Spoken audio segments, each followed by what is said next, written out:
Kenslow, and I have autism, specifically Asperger's syndrome, and you might possibly recognize me from last year. Hi, I'm Matthew Kenslow, and I have Asperger's syndrome, which is a mild form of autism.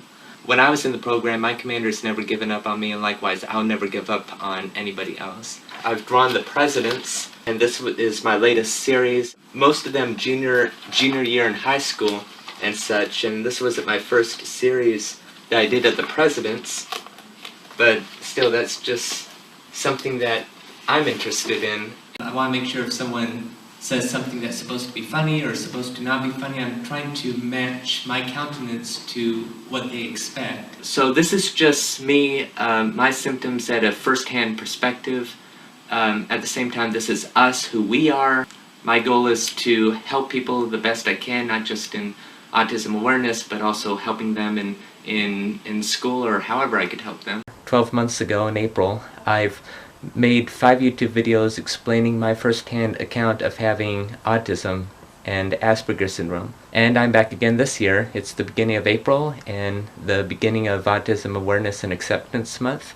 And I'm just making another video, another approach to how I describe autism and living with autism. So I decided to take one of my hugest passions, which is mathematics, and am doing a mathematical approach. And this is how I mathematically describe and define autism. Now, do not panic. You do not need to know any math or algebra or anything like that. It's really the takeaway of the message that really counts.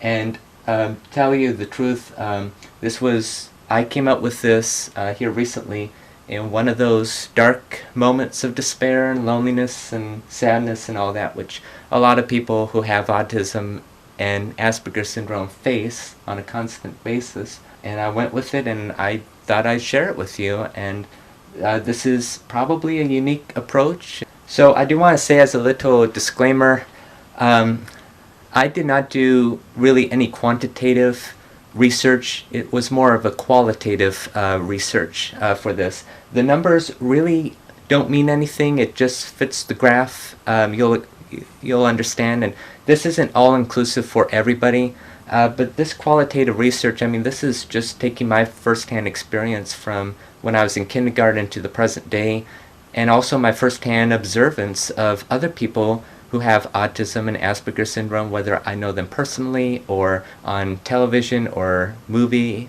somewhere or YouTube. So I really hope that you enjoy, and really it's the main message that I want you to take out of this, not really the math or anything. So here's how I mathematically describe autism firsthand, specifically the hardships of autism. And so I have two functions here, one curve that I call f of x with the equation 40 over x, and I restrict the domain and range so that it would be in the first quadrant to make sense, because we can't go back in time before we're born. And the curve g of x, which is, I'll explain that later. We have the Cartesian plane. The x-axis represents our lifetime. It represents time or age in years. The y-axis is dependent on the function. For f of x, it is the severity of bullying and teasing on a scale from 0 to 10, where 0 is no bullying and 10 is supposed to be the maximum. And g of x, this curve right here, the y-axis represents the level of pain from our mind in response to bullying and teasing. Now I want to stress that this graph and these sets of functions are not all-inclusive. These numbers really depend on the individual. These numbers by no means are experimentally determined or anything like that, but it really helped me to make such a graph to illustrate a point.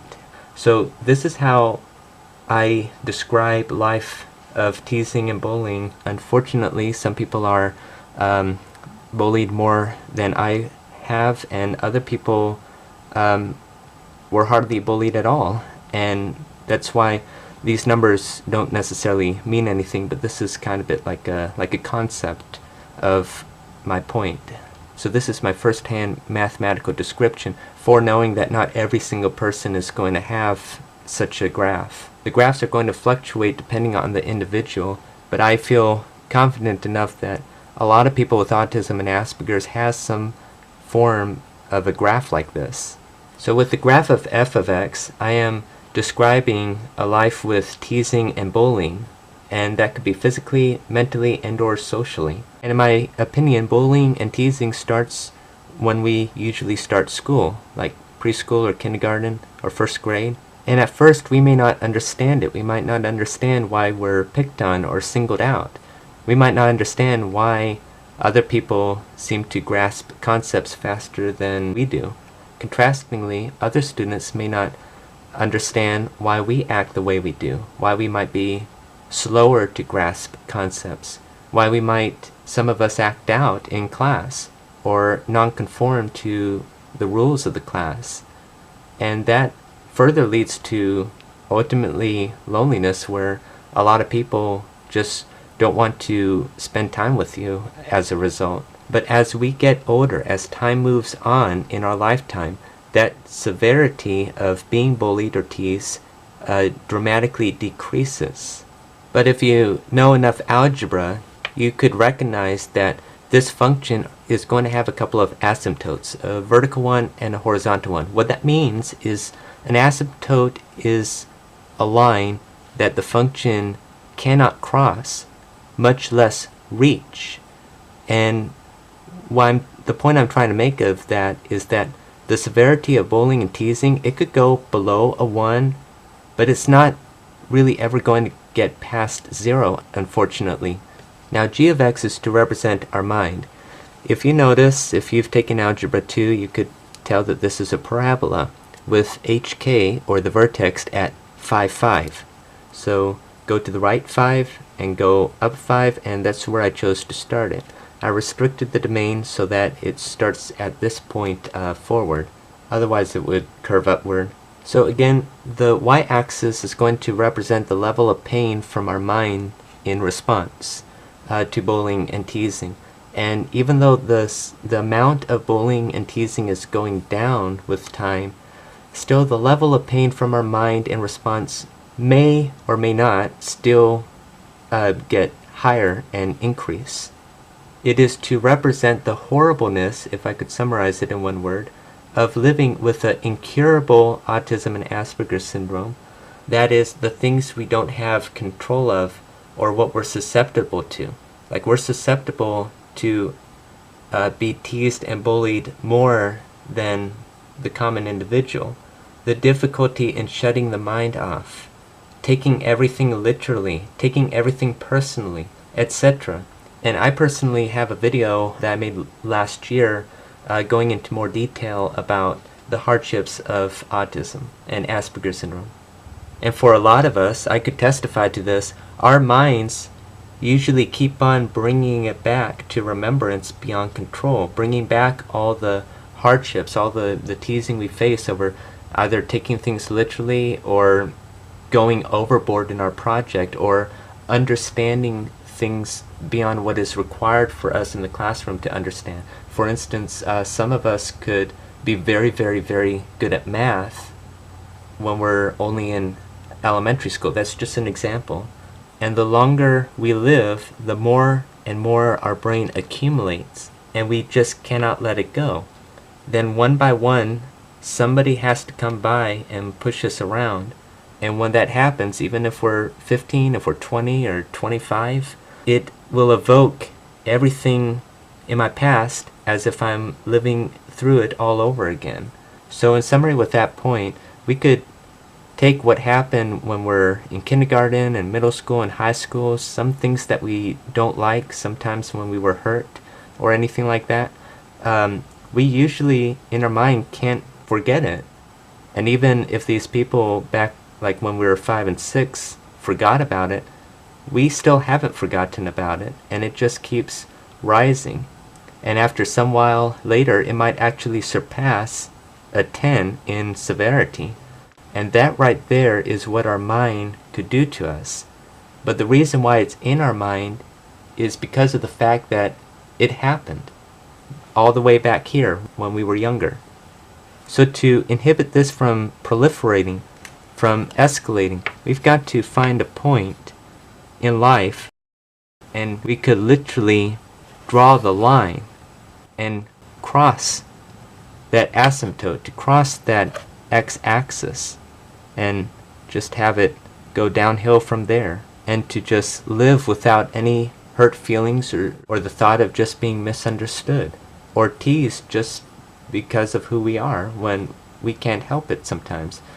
And so I call this line h of x. And h of x, if you know algebra, you know where I'm getting with this, but this is not a function, it's a vertical line. Therefore, there's no solution right now. It does not exist, or at least in theory. Mathematics revolves around theory and constructs and definitions to help us make predictions of observed phenomena, such as the phenomena of autism. I purposely made this a straight vertical line in lieu of a line with a very, very steep downward slope, to show that the level of pain mentally, physically, and socially have got to be cut off. To date, the graph of h of x in my illustration is undefined, so perhaps the mathematicians of us together, the mathematicians of autism research, shall continue to find the perfect solution so that this could happen, so that this can make sense. Part of it is the eradication of bullying and teasing. I know that that's been endeavored for decades, to completely obliterate bullying and teasing. And I feel that even starting back before I was born, the efforts made are extremely good, that there's more acceptance of autism. The thing is that deep down I still feel that there's always going to be that asymptote at the y=0 line, at the x-axis. But with all of us in the world working together to continue with all of our efforts combined, we could really get the severity of bullying and teasing so far down. And I do feel thankful of being born when I did, at a time when there was a lot of autism awareness. And I'm also thankful for early intervention and the research. And I'm thankful for all the big organizations out there that help us out by promoting autism awareness. But I do know that bullying and teasing still exist, because I see it firsthand, and I still see it today. And I go on social media or the news, and there's continuous stories out there of people who went viral because they were severely bullied because they were different. And I, along with I'm sure millions of other people, want all that to go away and to stop. So this is how I mathematically describe autism firsthand. It's not necessarily a detailed video. You could go to my autism awareness playlist, which I have videos that go more into detail with my firsthand experience. If I were to write an abstract for this, it would go something like this. When we're young, the bullying is the most severe, usually between F of 5 to F of 10, give or take a few years, depending, because everybody is different. And our initial response from our mind, g of x, could be somewhere around g of 5, give or take. And from there, it will probably keep on rising. However, as time moves forward, the level of being bullied usually diminishes, usually due to the maturity of the bullies themselves, so usually middle school, and I could testify to that. But all of the hardships accumulate and will probably always be glued in our minds, no matter how hard we endeavor to forget it. And that's what g of x represents. And that somewhat makes it like an optical illusion. As time moves on and the severity of bullying diminishes, the pain from our response still feels like it's a 5 or above. But before g of x gets too high, it is imperative to realize this and do something about it. But we've got to understand the truth of the equation, that h of x does not exist. It is undefined. But so far there's no perfect solution yet. And I really feel that a lot of people have made progress of finding this equation, metaphorically speaking, through these big organizations of autism research around the world and Autism Awareness Month. I'm actually excited to see here relatively shortly a world with very low discrimination. Now, this project is my own. I bet nobody ever even dreamt of something like this, but again, I came up with this at one of my many moments of, despair, loneliness, sadness, and such, which we usually face as, no matter at what age, we usually have those times when we reflect back in our lives and then feel sad about it. But the point now is to understand that, but now do something about it. And I'm going to continue, as I've been doing for a long time, I'm going to continue to promote autism awareness and acceptance, and I'm sure that all of you will too. I have here my prototype of this, and this is pretty much like my first, I just had an idea, I just jotted all my notes down.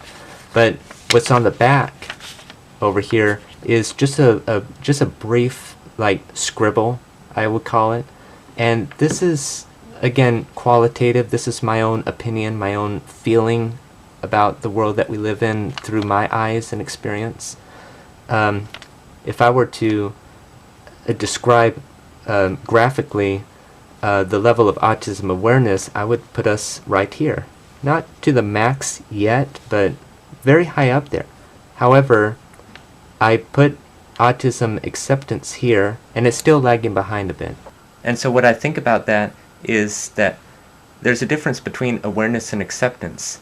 If you observe something and you're aware of it, well, you have awareness, but do you accept it as fact? Do you accept it as reality?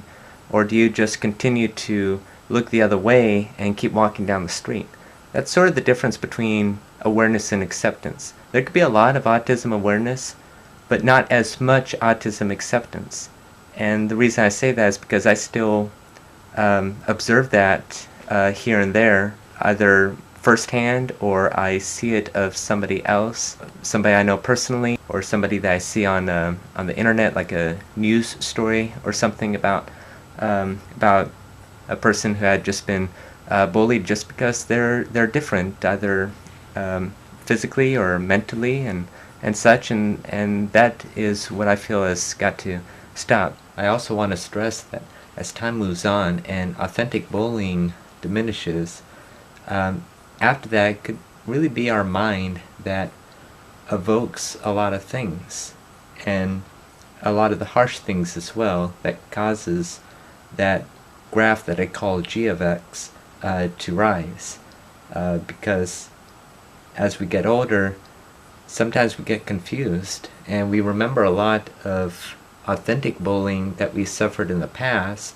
and now when people give us a hard time, it's very hard to differentiate between the two. A lot of people, including close people, including friends, unwittingly, when they tease or joke with me or tease me, I literally sometimes just can't differentiate between whether they're serious or not, and it's easy to take people literally. But believe me, for a lot of those people, most of those people, in my heart of hearts, I know and could trust them, and they're really good friends to me and everybody around them. So I just want to stress that point as well. And I would also like to stress the inevitable fact that videos like this and putting too much thought into things, especially with math and science and such, which happens to be my passion and a lot of other people's passion, that people are going to think that this whole thing is just absolutely crazy and all that, and that this is so bizarre, so weird, so just out of this universe. What type of person does this and defines things mathematically like this? And the answer that I have for that, well, number one, it's just the concept that matters. Second, I love math. I went up to Calculus 2. And 3, and probably important, this is how autism thinks. This is how our brain works and processes information, and it doesn't have to be via math and science. It could be through other methods and such to explain things. And if you've understood that at the very beginning, then you have a lot of autism awareness and acceptance. I think ahead, and I know that people might watch this video and think I'm crazy or so. Well, no, don't call it crazy. It's literally autism and how our minds think. And believe me, there's a lot of people out there that's much, much more brilliant than I. Thank you so much for watching my video. Congratulations for making it this far, and I hope that you have a wonderful day.